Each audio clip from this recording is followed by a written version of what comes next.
তালে দাও তালে দাও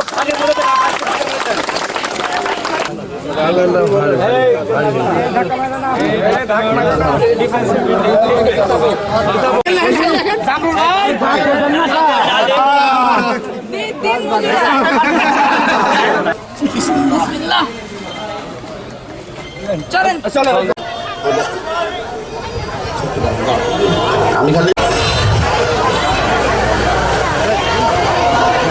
আমি আশাবাদ ব্যক্ত করছি। এবার যে আপনাদের মাঝে বক্তব্য রাখবেন বাংলাদেশ ইউনিয়নে দুটো তিনটা খাল কাটা থাকবে, তখন কোথাও পানির সমস্যা হবে না।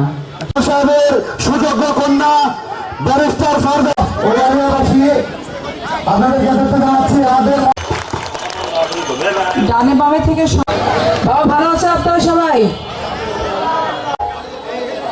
কলেজ পেছু তোমার সবাই কলেজে পড়ো?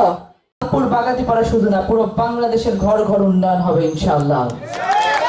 আমরা উন্নয়ন বলতে খালি রাস্তার উন্নয়ন বুঝি না, আমরা উন্নয়ন বলতে বুঝি ওই রাস্তার উপর দিয়ে হেঁটে যাওয়া প্রত্যেকটা মানুষের জীবন মানের উন্নয়ন।